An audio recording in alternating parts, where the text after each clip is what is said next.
how did you first feel about me when we first met and you were on staff? I was in middle school, Yeah. and you went up and talked in front of the auditorium. Yep. That, and I didn't like you at all. This guy's a dork. Yeah. Yep. And that lasted till what? A week ago? 10 minutes ago? I mean, what? I'm still sort of working through it. Hey, everybody. Once again, Justin and I have had an amazing conversation in between filmings, which we have got to figure out a way to stop doing.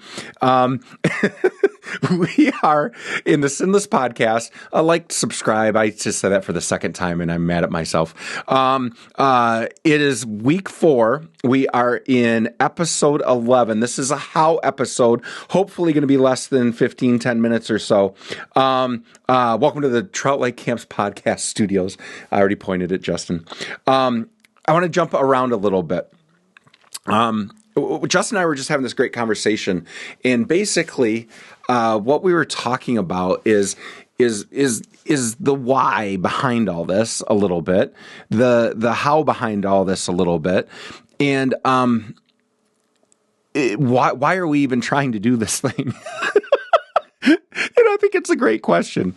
And one of the things, Justin, let's hit him up with a really solid point here, Justin. How did you first feel about me when we first met and you were on staff?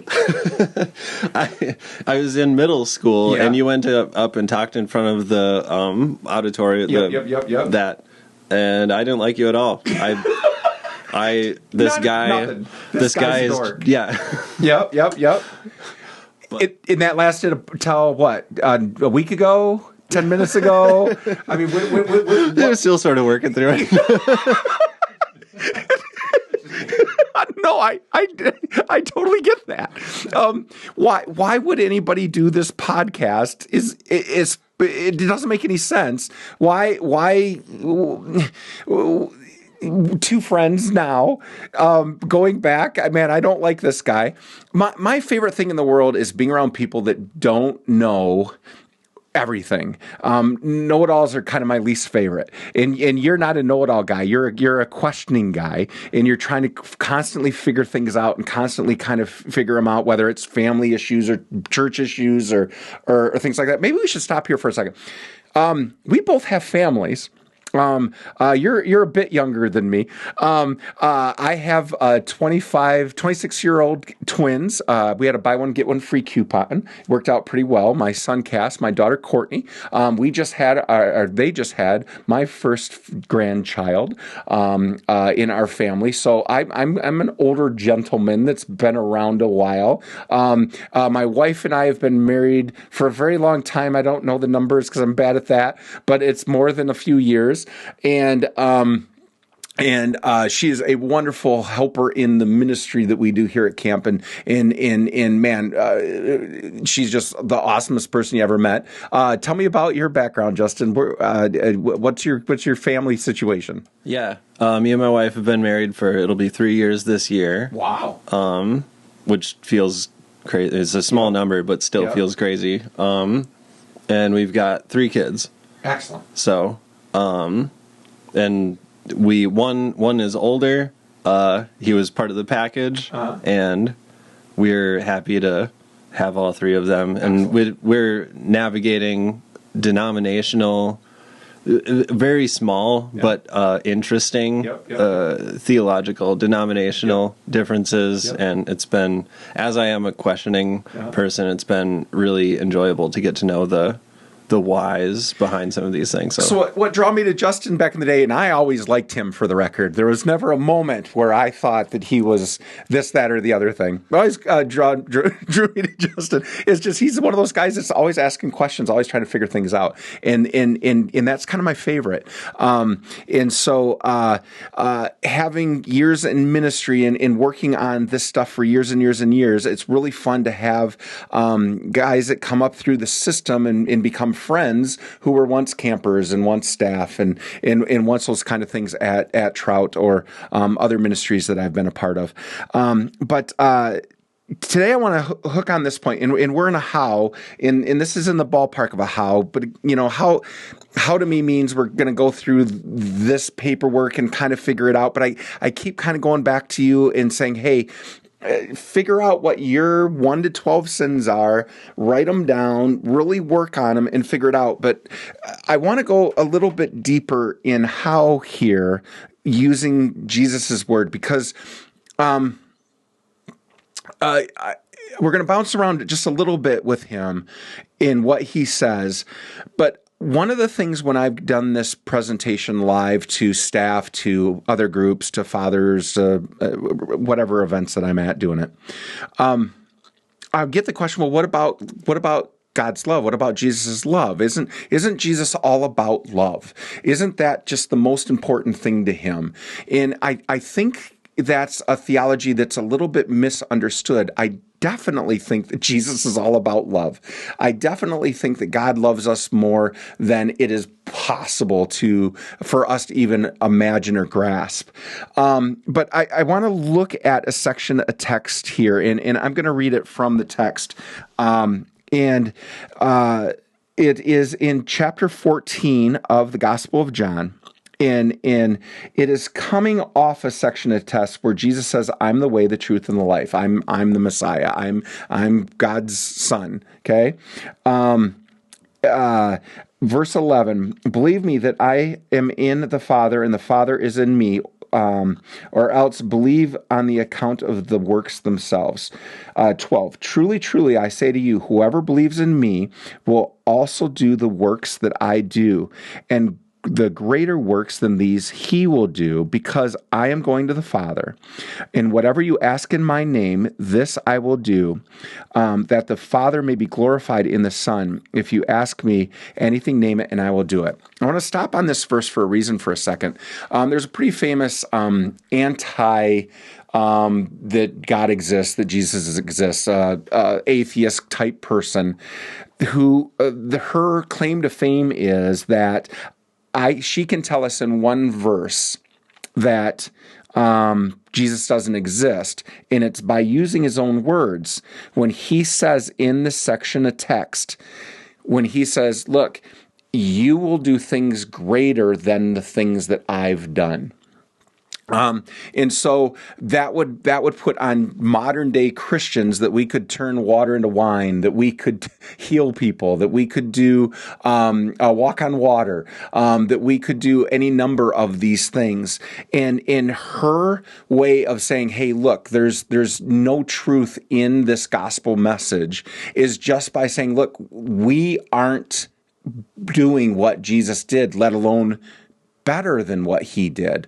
And it's kind of one of those shocking things. And honestly, I know that there's different faiths out there that look at it and go, "Man, I love Jesus, but he's a great guy. He said some wonderful things. He's this lovey-dovey guy, but I don't like his people because they don't reflect him well."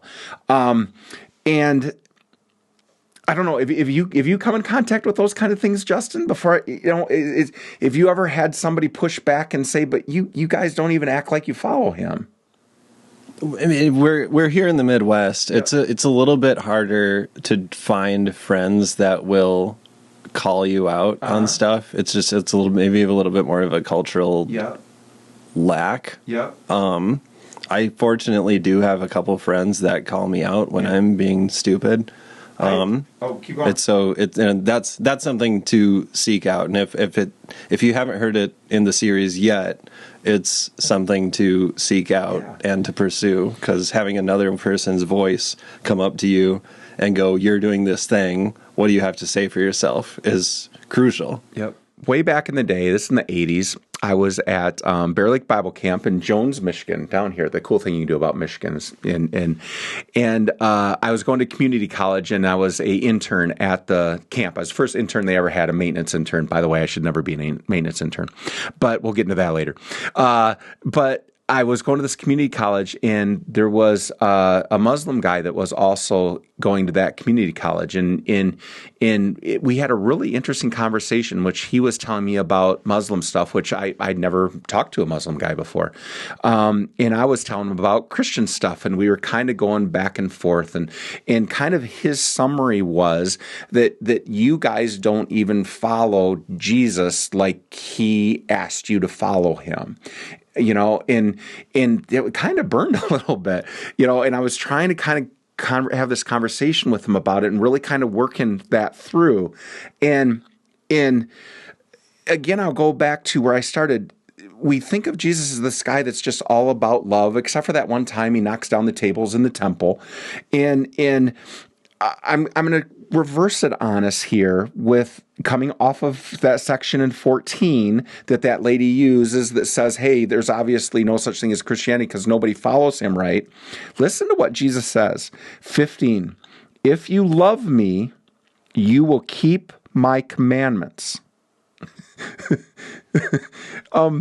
Jesus is saying, if you love me, you will keep my commandments, and I will ask the Father, and he will give you another helper to be with you forever, even the Spirit of truth, whom the world cannot receive, because it neither sees him nor knows him. You know him, for he dwells with you and will be in you. Talking about the Holy Spirit preview, right? Yeah, a question you should be asking yourself at this point is, am I keeping his commandments? Correct. And if you feel a little bit of a sting or you want to wince a little bit, as I do, that's what we're talking about. That's what we're talking about. And we've got this view of Jesus in our mind. And again, he's not. I don't think he's being mean here. I think he's saying, look, if you guys are following me, if you love me, if I think of all the worship phrases we use of him being our king and him being our Lord and him being, all these, our friend and all these things. And Jesus just stops. And I like those kind of gut checks. We were talking about it a second ago. I tend to run with people that we don't know what we're doing. This is a good example of two people that don't know what we're doing. Literally on episode 10 or whatever we are, no idea what we're doing. That's my favorite. That's where I feel at home for some strange reason. I can't explain it. And when Jesus goes, James, if you love me, you'll keep my commandments. It makes me go, oh. If I understand, it's okay for Jesus in all those things, in all those things that he's trying to get the world to understand about who he is. He's also, we talked about it a little bit ago, the Old Testament they just kept they kept failing. They kept not following through. Israel tries in the new covenant and a new covenant and a new covenant, and they keep failing. And on the other side of that, when Jesus is like, okay, I'm the answer. I'm going to fix all these things. This is how it's going to go. He still stops and he goes, if you guys love me, you'd have a response to that. If you loved me, you'd figure this out and you'd follow the commandments. And I like how he says my commandments. I like that. I'm going to do J.I. Packer on you. I'm going to go to the footnote here. Footnote on John 14:15. It says, Jesus' words echo the demands of the Deuteronomic covenant, the 10 commandment verses, and reflect his unique authority. True love manifests itself in willing obedience. Stinking Packer again, just killing me. True love manifests itself in willing obedience. Again, going back to that worship service where we're all singing the music together. And again, this camp loves that part. Camp loves worship around a campfire, in a chapel, in whatever the setting is. We love that collective community going through and saying, Jesus, we love you. God, we love you. We all those things. But true love manifests itself in willing obedience. That's what's driving us here. That trying to, how sinless works is that we willingly wake up in the morning and we say, I am going to do my best to follow your commandments. I'm going to do my best to follow what you've asked me to do and the way you've asked me to live. I'm going forward in chapter 15, verse 12. Okay? I'm going to mess with this a little bit more. This is my commandment, that you love one another as I have loved you. Greater love has no one than this, that someone lay down his life for his friends. You are my friends if you do what I command you. No longer do I call you servants, for the servant does not know what his master is doing. But I have called you friends, for all that I have heard from my Father I have made known to you. You did not choose me, but I chose you and appointed you that you should go and bear fruit, and that your fruit should be able, or should abide, so that whenever you ask the Father in my name, he may give it to you. These things I command you, so that you will love one another. In the light of mortification, that's a heavy. I mean, Justin. What jumps out there at you? Well, one of the things that Jesus did as a result of his love is died for us. Yeah. So that's relevant to this conversation. Like that's mortification of the flesh, literally. I haven't said this line yet. I keep holding it back, but I say it sometimes when I speak, and I'm never quite sure about it. So I'll anchor it to that. I really want to try hard not to be tacking more awful stuff on that guy up on that cross. And yet I don't understand it. The Bible's not clear on so many things, right? There's so many things that I wish it was more like a VCR manual that, explained everything to us. That's how old I am. A VCR manual reference. Might want to explain that for just if it was a manual, and the Bible was a manual for us that told us, in case of this, do this. Put slot A into tab B, And that's not what it is. It's about relationships. This whole thing is a bunch of relationships. And we were just talking about, it's a book of collected people that were all not great in so many ways and forms. In so many ways and they messed up, in so many ways that they did things wrong. Even the ones that we hold dear, David and Moses and, and Peter, and it's just guys that messed up horribly. Paul. We look at this and what Jesus is saying is, look, I'm still trying to get you guys on the right track.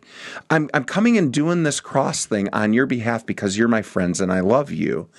But I also want you to try to get things right here. And it feels like getting those things right somehow connect to God saying, okay, I'm going to hear that person. I'm going to hear their heart. I'm going to hear what their will is, what their want is. And again, I am not saying prosperity, you get a Porsche if you do this. I'm not saying you get everything you want and your life's not hard anymore if you follow Jesus and sin less.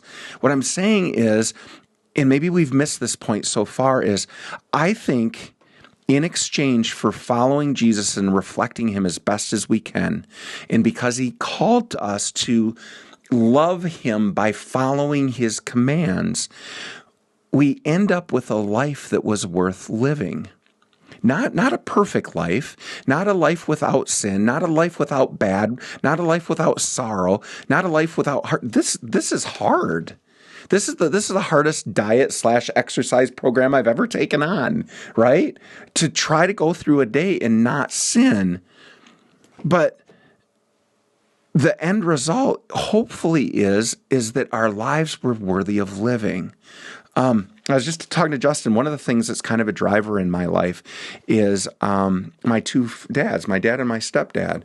My dad wanted to be a police officer for his whole life, and he became a police officer. And he was at a corner in Burton, Michigan, and in a car hit a telephone pole after a bakery truck hit a telephone pole, and the telephone pole fell down and went through the middle of the intersection, hit him in the back.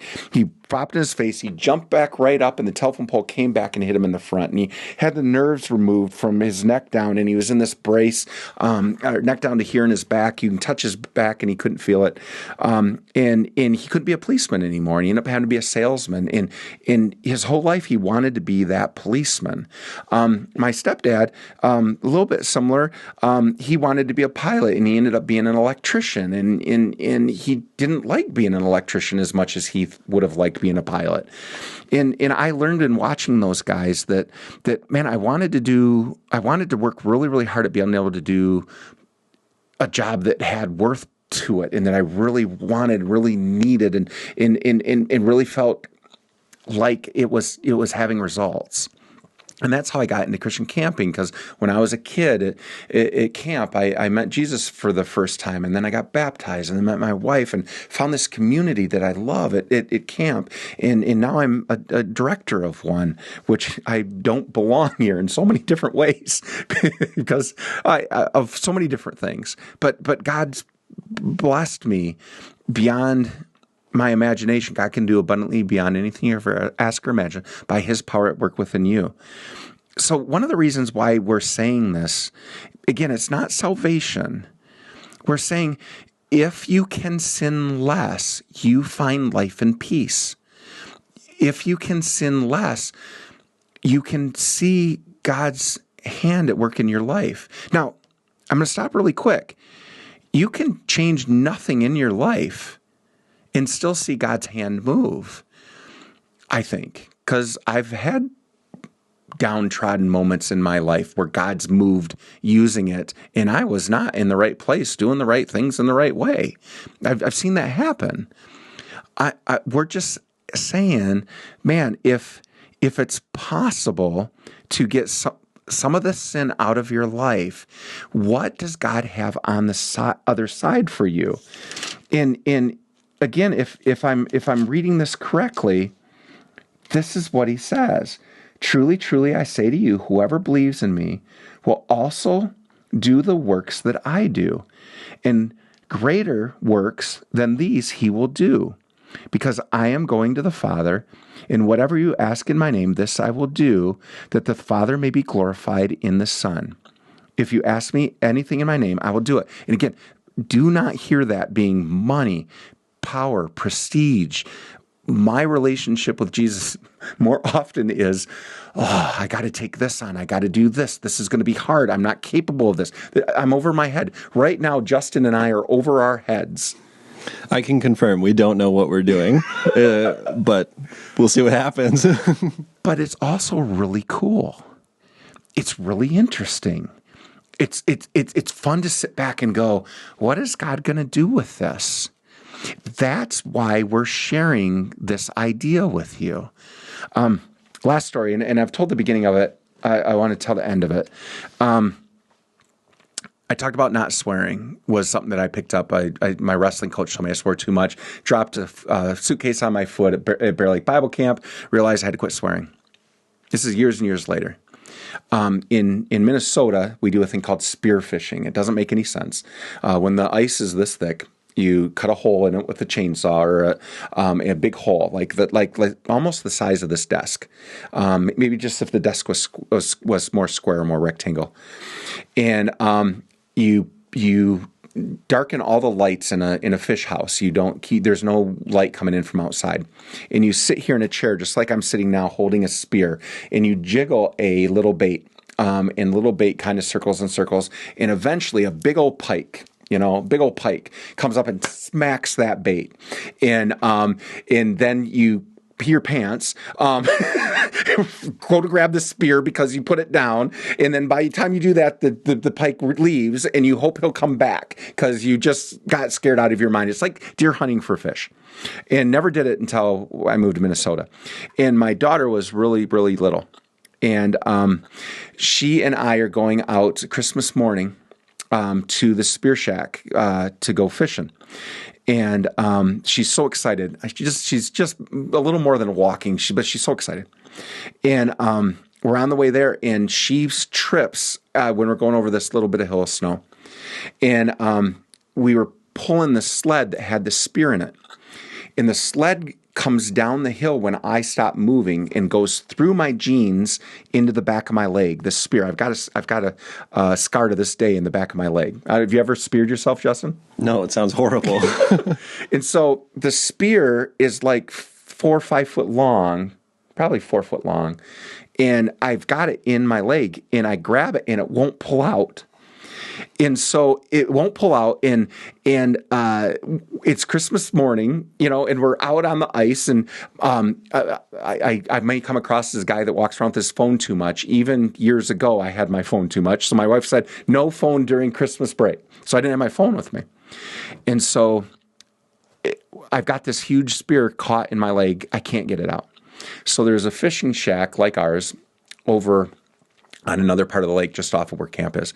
And I'm like, Courtney, go knock on that door, see if somebody's there. And she goes and she knocks on the door, and there's a guy and his wife there, husband, wife there. And they come out, and I'm like, okay, jump in the car. This is where my house is, guy. Go call an ambulance. I can't get this spear out of my leg. And so I'm on my knees on the ice, and the spear is coming out of the back of my leg. And I'm just kind of trying to figure it out.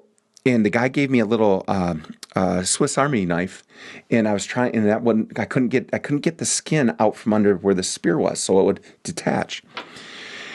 And I asked the lady to hold the spear for a minute because I'm kind of on my knees. I'm getting really cold, and I feel like my knees are getting super cold, like you do when you spear yourself on the ice. And the lady looks at me and she says, "Will you hold this for a minute?" And I'm like, okay. And so she grabs I grab the spear behind me, and she comes around and she gets right this close to my face, Justin. And she goes, "How are you doing this?" And I'm like, well, I run this camp right here, and we have emergencies on occasion, and I'm kind of used to kind of the stuff. And she goes, No. How are you doing this? And I don't know what she's talking about. And I'm like, well, I run this camp, and it had finally occurred to me, I wasn't swearing. I wasn't yelling. I wasn't screaming. I wasn't demanding. I was just talking. And there's a spear coming out of the back of my leg. And she couldn't fathom the way I was responding to this problem, right? And I'm out, my leg really hurts, but I'm just kind of trying to figure it out. And so the husband comes back. We try to carve it out again. The ambulance comes, and the ambulance can't cut. So they're like, we can't help you. And so they just stood there. And I'm like, well, you can't get me in the rig. I've got a spear in my leg. And they're like, no, we can't. And they're like, and so the guy tries to help me cut it. And Elizabeth, my wife, tries to help me cut it. And we're trying to cut. And then finally, whatever skin had gotten on that tine, what's that called? I think so. Yeah, that tine. Finally, we got it cut. And we pulled that spear out of my leg. And I'm telling you, it was the greatest sensation I've ever had in my life. It felt so wonderful not being in my leg. And then they picked me up and tried to, and I couldn't stand because I'd been on the ice for so long that my knees were like, we're not doing that. And so they picked me up, and I fell back, and they had to catch me again. And we're talking to the ambulance guys, and they're like, well, do we need to go in? And he's like, no, it's frozen. You're fine. You don't need stitches or nothing. You just had a spear in your leg. I'm like, okay, fine. We won't go in. So we signed the paperwork. We go back home. And funny part, Courtney was mad that we didn't go fishing right after. That's what a little kid does. But this lady worked at a local restaurant. And so whenever we went to this local restaurant, often with speakers and people working at camp, we'd go to this local restaurant. She'd go, no, those guys are mine. And she would tell us the story of the spear in my leg. And I didn't preach this lady the gospel. I didn't go way out of the way to try to figure things out. I had a spear in my leg, man. I was busy. But for a few years, and then we just kind of lost her. But whenever we went to this restaurant, this lady, no, those guys are mine. And she would tell us the story. Honestly, I think that's why I quit swearing in high school. When my wrestling coach told me to quit, it was that moment. And I don't know what that lady did with what we were saying. I don't know what was going on in her life and the people that she was around. But for whatever reason, me being calm and not erupting while there's a spear in my leg scratched an itch in that human in a way that I will never understand, never anything. But I think God used that moment. That's what we're talking about with Sinless. That's why we're talking about doing this. Maybe there's things, and that was years later. Years and years later. That's 10, 15 years after that quit swearing thing, maybe longer. And that's what I'm hoping that this ends up being for you. Not that you're going to get anything out of anything by doing Sinless and sinning less day to day, but that you find moments where God is able to move in your life because of these decisions that you make and the way that you act and the way that you come across, and that you can have a connection to the people around you in ways that are beyond anything you could ever imagine. I hope that's a good explanation of what we're trying to do today. I know we went a long way around, but because we love Jesus, because he first loved us, that's why we choose to do our best to sin less. See you next episode.